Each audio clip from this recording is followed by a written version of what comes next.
हाथ में मोबाइल ना हो, स्त्री का संग ना हो, गलत दृश्य ना हो, दिमाग में गलत विचार ना हो, काम जगेगा? नहीं जगेगा। काम कब जगता है? जब या तो गलत दृश्य सामने हो, या स्त्री का संग, या पुरुष स्त्री पुरुष दोनों में, तो जो आप पुरुष हैं तो स्त्री संग हो, स्त्री है तो पुरुष संग हो, तब काम जगेगा। एक जगह हम पढ़ रहे थे, बहुत अच्छी बात बोले,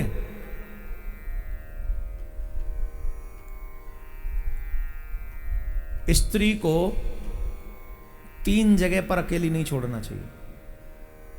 ये पति की जिम्मेदारी है, ध्यान से सुने, जीवन भर काम आने वाली बात बता रहे हैं। सावधानी पूर्वक जितने भी पति हैं वर्ल्ड में सुन लो।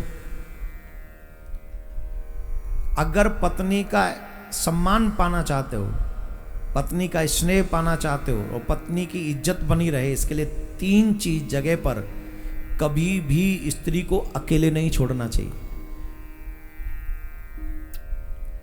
कहां? पहली, अगर स्त्री बीमार हो तो उसे कभी अकेला नहीं छोड़ना चाहिए। बीमारी में पति को अपनी पत्नी के साथ खड़े रहना चाहिए।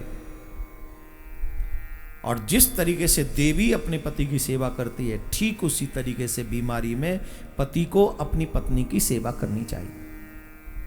बीमारी में पत्नी को कभी अकेला मत छोड़ना।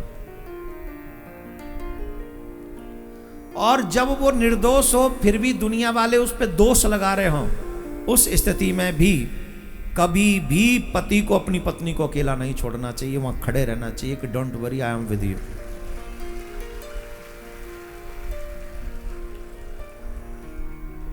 उस समय भी उसके साथ खड़े रहना चाहिए। 2, तीसरी महत्वपूर्ण है, किसी भी कठिन परिस्थिति में पराये पुरुष के साथ स्त्री को अकेले नहीं छोड़ना चाहिए, चाहे वो रिलेटिव्स ही क्यों ना हो। ध्यान देने योग्य बात है। चाहे वो मामा का हो, चाहे वो फूफा का हो, चाहे वो जीजा का हो, चाहे वो साले का हो, जवान अगर कोई है तो उस कठिन परिस्थिति में कभी भी एक स्त्री एक पुरुष को नहीं छोड़ना चाहिए। पति को चाहिए कि खुद वहां पर खड़ा रहे और कोई भी कार्य करना हो अपनी पत्नी के साथ खड़े होकर स्वयं काम करे, बाहर का काम हो तो उससे करवाए, लेकिन गैर पुरुष के साथ कभी भी पत्नी को अकेले नहीं छोड़ना चाहिए। जो 3 स्थितियों में अपनी पत्नी को अकेला नहीं छोड़ता है, वो गृहस्थ अपने आप को और अपनी पत्नी के सम्मान को बचा पाता है।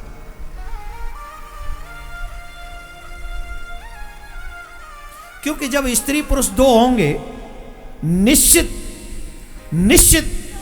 कहीं ना कहीं काम अपना प्रभाव दिखा, दोष नहीं होता उस समय।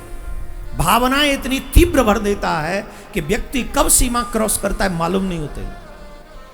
शास्त्रों में तो यहां तक कहा है महाराज, आजकल लोग मानते नहीं है, इसीलिए घर टूट रहे हैं, इसीलिए घर टूट भी रहे हैं। शास्त्रों में यहां तक लिखा है, जवान बेटी जब हो जाए तो बाप को कभी अकेले रात्रि में घर में नहीं रहना चाहिए जवान बेटी के साथ। बोलो कितनी बड़ी बात लिख दी है। अब आप कह रहे होंगे महाराज यूं ही भड़का रहे हो, मेरे पास सबूत है। बिना सबूत के बात नहीं करता हूं मैं। मेरे पास ऐसी बेटियों का दर्द है जो आके मुझे बताया है कि आप तो कहते हो हमेशा माँ बाप की सेवा करो, उनकी बात मानो, ऐसे दुष्ट बाप का क्या करें? क्या करेंगे आप? मैं तो कहता हूं समाज की जिम्मेदारी है, ऐसे बाप को चौराहे पे खड़े करके फांसी लगा जा देनी चाहिए उसी वक्त। बेटी की जिम्मेदारी नहीं, समाज की जिम्मेदारी है।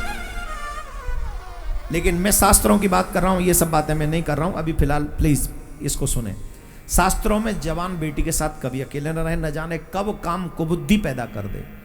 जवान बहन के साथ भाई को भी कभी नहीं रहना चाहिए अकेले में। पारिवारिक बात नहीं, संसार में रहो, इट्स ओके, कोई बात नहीं, वो तो रहना ही है, रहना ही पड़ेगा। लेकिन कभी मजबूरी में ऐसे हो तो फिर भी आपको एक साथ नहीं रहना चाहिए, भोजन इत्यादि करके, जो भी आप अपनी समस्या समझ ले इसको। ये मर्यादा शास्त्रों में बताई। भगवान ने निमंत्रण किसका कब दिया? बोले रात्रि में आना, क्यों? रात्रि में काम प्रबल होता है। बोले रात्रि में आना और स्त्रियां मेरे साथ होंगी तब आना, ध्यान से सुनो, कोई और पुरुष नहीं होगा मेरे साथ, मैं अकेला पुरुष होऊंगा, कोई नहीं होगा। बस तुम उस समय शक्ति प्रयोग करना अपनी, जितनी भी तुम पर पावर है, जितनी तुम्हारी शक्ति है। अगर तुमने उस मैदान के युद्ध में मेरे मन में काम जगा दिया तो तुम्हारी विजय, और न जगा सके तो मेरी विजय। अब बताइए भगवान ने कितना बड़ा चैलेंज दिया है, तुम दे सकोगे? बोलो, दे पाओगे? इसलिए भगवान ने रास किया। बोले कामदेव, हम तुझे दिखाते हैं कि बेटा इस संसार में सबका बाप है। भगवान ने निमंत्रण दिया मैदान में आना, और भगवान ने कहा शरद पूर्णिमा के दिन आना, मैं शरद पूर्णिमा के दिन महाराज करूंगा। मेरे मन में काम जगा सके तो तुम्हारी विजय, न जगा पाए तो मेरी विजय। बोलो राधे राधे।